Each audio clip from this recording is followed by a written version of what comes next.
دا MMA امیدوار د PK6 شاهین نواب باچا موجود دی. باچا صاحب درته وایي چې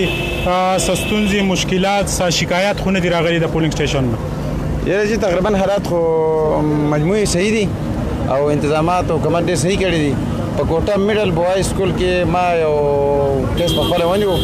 او بیا دغه انتظامي ولته مو اوله کو الګ زمانه ودا شو د یو کس ناست دغه سره د ډیوټي والا سره په کورسای باندې او بیج لګولې دی او التی تمام پولیس جنټان چې دین هغه مطلب پریزایډینګ افسر بهر کړی دی. وای تاسو کې هغه شوي تل ضرورت نشته. وای دا کومه پارټ یو ما پیټیا بیج لګولې جی پیټیا بیج لګولې ما په خپل چې کوچ مطلب دا کم کس دغه ته نه وځي دا ووټ ورځي پولینګ دغه ته پولینګ بکسې دا نو هغه ته باغدا وای چې بیل لور دا کوم ما په خپل ونو پریزایډینګ افسر ته پلاس کړو دا بلار دلته کې نه ولې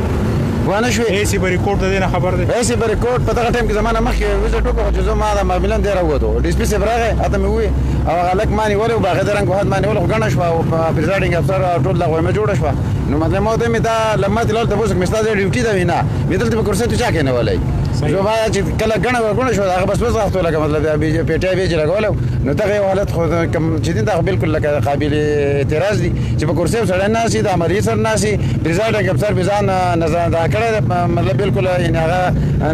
نظر انداز کړه هغه اول د تمام ټول پولیس جنټان چې دي بغیر د پیټي نه هغه مطلب درې چې دا کړه هغه دا یو وزارت راته لګوازیه کده یعنی 3 پوزیشن د شهباز شریف ته مولانا وجود الله د په کم زی ولاړې په پوله ولاړې کنه یو طرف ته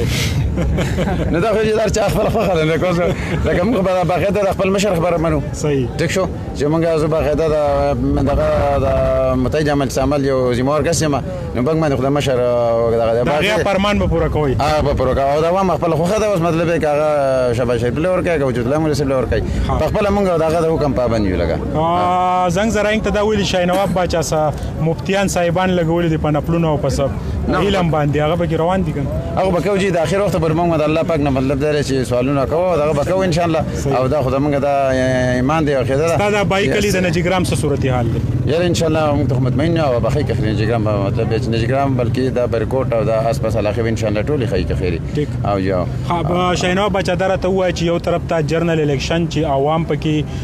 په ډیره مینت چې د دلچسپي علي خلک د بهر ملکونو نه رالو او واب د بجلی بند کړي د یو غنټه یو نه یو کله 3 غنټې نه نو اسی دې تاسو په کم نظر ګورئ دا نن په کارو دا خبره یره چې دا بالکل وبډا ولا نن زیاته په دې کړه چې بار سکول ته موږ لاړو استادانو اجرانه بد حال له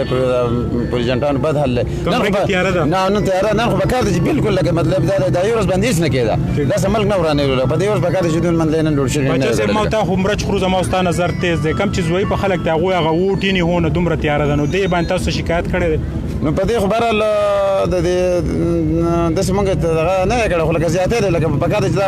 دغه چې دی وبډا والا چې دا لوټ دا کې لوټ شیډینګو د دې سیمه ورته سو نگران حکومت ته راوای بالکل نگران حکومت مطلب په کاته چې دا نه ورځ دوه کړه چې دا لوټ شیډینګ نه او دای مطلب خلکو دا ریلیف ورکړه چې درانه او بیلې د پنکو د هر څه خلکو دا ریلیف ورکړه باچا صاحب دا وخت برای راز زمونږ په بوس کرونو باندې په پوره دنیا کې او په ملک تاسو یې قسم مفتیان صاحبان دا وخت نه پلونه او نه کوي نو غوي تاپیل وکړي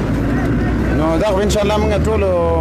مفتیان صاحبان چې هر چا ته وایو چې بس دواګانی وکړو ان شاء الله او الله پاک دا غوږی چې ټول قوم د خلکو پکې خیری بلکې موږ خدا وایي چې مطلب د الیکشن په داسې ماحول کې وشي چې که هر څوک خو په صحیح ماحول کې وشي چې لکه دانلې او یا داسې مطلب د غوونی چې لکه تاسو ته قابل قبول بیا بالکل قابل چې په صحیح طریقه وشي او بالکل په شفاف طریقه نو ته بالکل قابل قبول درنګ جهان مننه د MMA د PK6 کاندیدټ شاهین نواب باچا موجودو چونکی شاهین نواب باچا موږ له مخامخ نو راغلی اوس یو ډېر په ګرانه چې پیدا کو دوی خپل مفتیان لګولې دي په نپلونو او په دواګانو او په مختلف چې هغه دوی دغه کوي نو هیله لرو دوی وایي چې را کم رزلټ راځي هغه به موږ ته په دوانو سترګو قبولي خو یو خبره چې دا هغه باندې پوه نشم چې د NA3 امیدوار د زړه نه څوک ته خو چونکې دوی د پارټۍ پالیسي چې دا هغه به مني خو وضاحت چې دی ونه کړی شو د کیمرا ټیم عزیز خان حضرت حسین ما سهیل باچا له د لږ ټایمه پورې اجازت راکوي بیا ستاسو مخامخ راځو د الله په امان باچا ستاسو شو پالته مې د کیمپ کو د مانیار ها د غالیګیا مې مو کو مانیار